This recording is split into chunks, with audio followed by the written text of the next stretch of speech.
close to that, but what really, Guru? Well, it's nice weather, so I'll just sleep outside, Guru. I'm terribly sorry. You really don't have it, Guru. I really don't have it. Really, Guru. I'm terribly sorry. So now you know why. I took this poor sap's reservation. I'm apparently a giant douche, and he's gonna have to sleep inside. But then again, he's made of rocks. You know, I don't really think it's gonna bother him. I'm not terribly upset by it. He doesn't seem upset either, really. Or, it's a hard world to live in, Guru. I guess he is kind of upset. Yeah, I'm a huge douche. I took his room.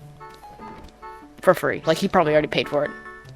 Link, you're a little bastard, you know that. I had to smack you. Anyway. So it's a little bit of a rich man, poor man kind of relationship.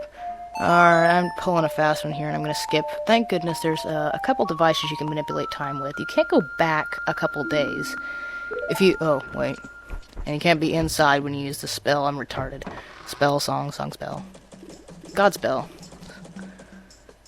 Oh, no, that musical stay. Okay. Yeah. You can't go back one day. You can either go back to the very beginning or not at all. But you can go forward days in this little LSD sequence. Whee! Apparently time manipulation is like drug-induced hallucination because everything kind of waves and leaves mouse trails. So, night of the first days, and I will, somebody's snoring like a bulldozer. The wind has gotten damp, Goro. Tomorrow is rain, Goro, Goro, Goro, Goro. It'd be funny if he snored and went, Goro, Goro, Goro, Goro, Goro, Goro, like the frogs in, Sergeant Frog. Or, you know, hey, cute catchphrases. It's not just for Moe anymore. Meepa! No toilet ghost. Yeah, there's seriously a toilet zombie. He's not even a toilet ghost. There's a toilet zombie in this game. And I'll see him later, but for right now...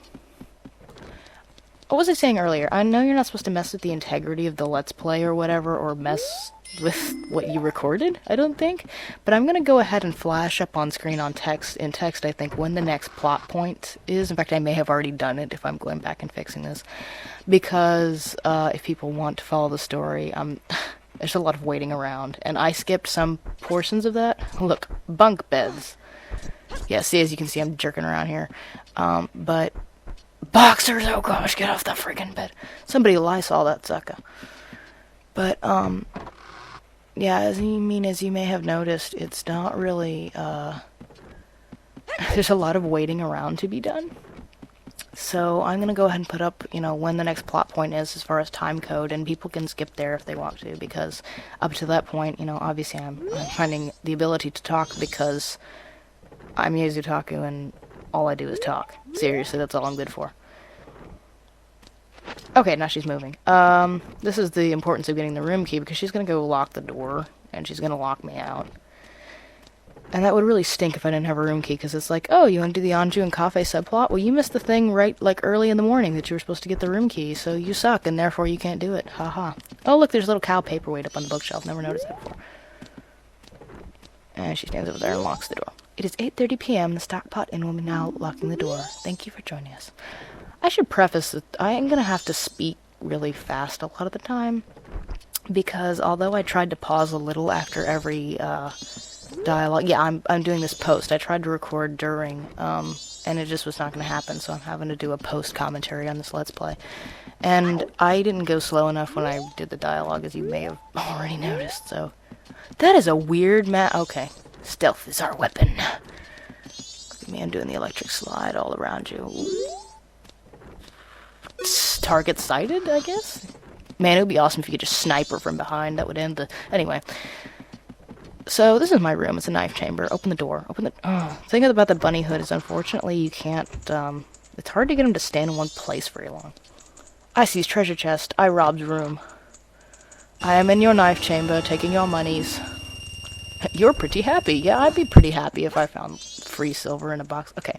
This wall is going to be important later. What a ramshackle inn. Is this room first class? You can hear what is going on next door, for crying out loud. Well, whatever, we're staying for free, so we can't complain.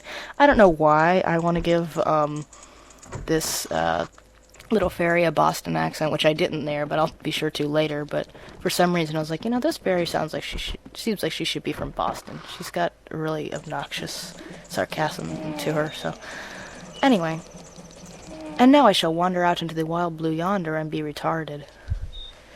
Yeah, so to recap what's going on, I guess, obviously I'm looking for Kafei. I already know where he is, but he does not want to be found for whatever reason. Although I kind of ruined it by saying that they are lovers, Anju obviously is, kind of excited about hearing about him, and she wants to talk to me about, some detail she has of his disappearance. And it is kind of weird that they would be lovers when the boy we saw appears to be very little bitty. That's gonna come later. And, again, I think the wedding is kind of stressed by the, I hate landscaping! Die, landscaping. Die. I think it's pretty funny that you can actually pick up the bushes and throw them, because I don't think that would work in there. Last of the bush Heekins. The bush Heekins. Doesn't that sound like a Michael Moore movie? I don't know. I'm immensely retarded. Okay. This is about the time that I have to meet her. 11:30 in the kitchen. Yay, time-based events. So, yeah, flop, wearing bunny ears. I don't think she'd be able to take me seriously wearing these, honestly. And I'm sure I was saying something important earlier and just got off on tangent. We'll talk in the kitchen. Someone's in the kitchen with Anju. You can push me around, baby. Wow, that sounded really lesbian of me. Oh well, I'm playing a little boy, so it's okay. And he's like 12, so he's gotta have some hormones. Okay, anyway, she's taken by another prepubescent child, as you'll find out. But anyway. Yeah. That's pretty much all there is to it so far. I don't really have to explain anything else, because the other characters are gonna do the talking for me. There are insects in this. It's a very ramshackle inn. I'm sorry to trouble you late at night. It's about him, Kafei. I received a letter from him. Strange, isn't it? I'm getting a letter from a missing person. But there's absolutely no mistaking it's him. It's clear to me. Please, here's my letter. Put in the post box. When this is delivered, when he receives my letter, you should be able to see him. Please tell him Anju is waiting for me. And please, after you see him, tell me how he looked. I'm scared. I can't go. Thank you very much. Of course, I had to rush that, so it was not dramatically valid at all. But, interestingly enough, so she's... Okay, please mail it immediately in the morning. Okay, it took her forever to walk downstairs, and yet she can suddenly ninja out of the kitchen instantly. That's weird. So, yeah, apart from that strangeness... Toilet zombie! Paper, please! Yeah, I don't have any paper for you. I think that's another side quest that I'm not gonna bend to at this point. But yeah, there's a toilet zombie who just wants toilet paper. Miyamoto Ken has sense of humor. Actually, I think Eiji Aonuma, which he did a lot of the later Zelda games and mostly the dark stuff, did this game. So, here's my letter to Kafei, and you kind of think, okay, this is boring, why are you know, switching errands? Well, it'll be more interesting in a bit. And, as I'm sure a lot of you gamers know, it's a little different. I don't think the story... I complained about... Ka-ching! Already put the letter in there. I kind of complained, I think, about game stories not being very involving, and kind of... not involving, Ocarina. Game stories not being, complex enough, I guess? I don't know. You know, obviously the game's not necessarily usually about the story. A lot of games have retarded stories or very cliché stories, or, you know, the dialogue's always stupid. Not that there aren't exceptions to that, but I'm just saying on the whole, you know, you can't even compare a video game plot to, like, TV or movies, much less books or novels, which are, you know, usually a higher standard than that. And, yeah, the movie lover, TV lover critic just said that books and novels are on a higher plane of narrative storytelling, but you guys already knew that. They kind of are by nature. So, I'm going to run this way to the laundry pool. Laundry pool as in, I don't know why they call it that. I guess people wash their clothes here. It is medieval times despite the weird masks and freaking Osh technology. Oh, see that? Okay, I'll do it again here in a minute. He lives there. He's hiding. I think people will be able to find him in a town this small doing that, but I guess, I think he explains he's got somebody looking out for him. But yeah, obviously, that bell is for the postman to ring when he has letters to deliver, and so Kafei is waiting anxiously for a letter. Back to the point. I got off on a tangent, didn't I? I complained about video game storylines not being as complex, and I'm going to do a little bit of a jump here, because nothing much happens for several hours, though it has begun to rain. As you could tell, the Goron was right. So I'm going to go ahead and jump forward in time a little bit. There we go, that's a nice jump. And this is completely pointless, that I was looking for the curiosity shop, which factors into the plot later. And I entered the trading post by accident, and I was like, who's this weirdo? This isn't the curiosity shop.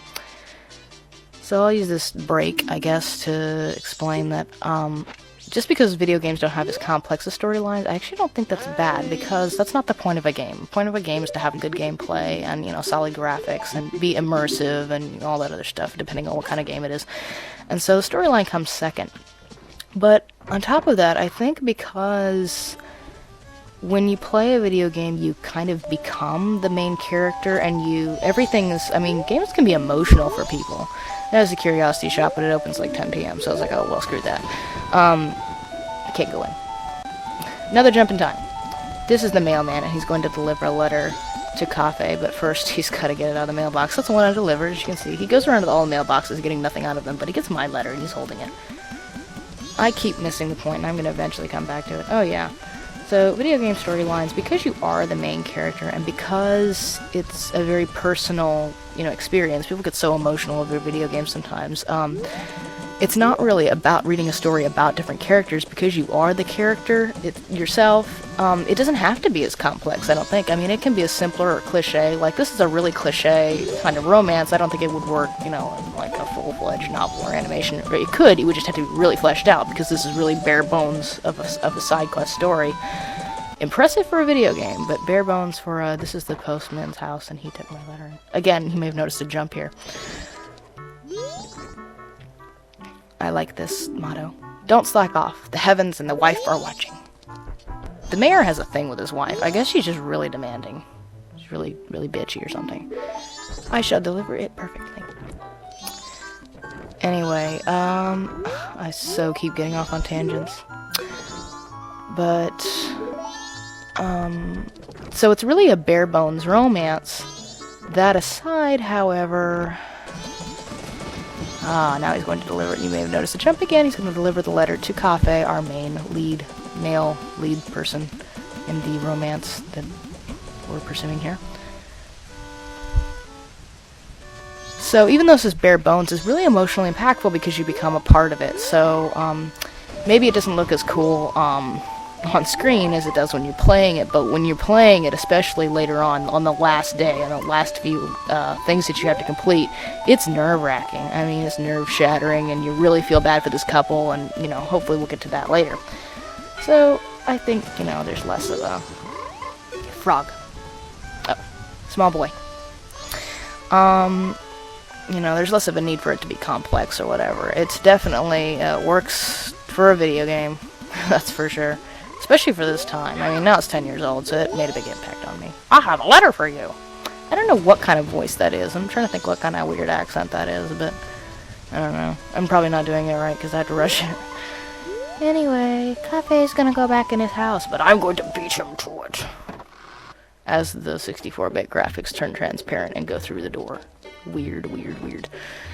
Yay, old school. Okay, because you can see he's been writing letters to Anju, despite the fact that he is a missing person, and that's kind of retarded, but, he's not the smartest, as you'll find out later. He's not the brightest bulb on the Christmas tree. Alright, well, let's talk to him. Let's talk to him wearing the Kafei mask. No special reason, I just think I should. Look ridiculous, but green hat, green clothes. Anju wrote about you in her letter. It seems you were looking for Kafei. Can you keep a secret? I am under the impression, I could be wrong, that Anju trusted you. I shall also trust you. I am Kafei.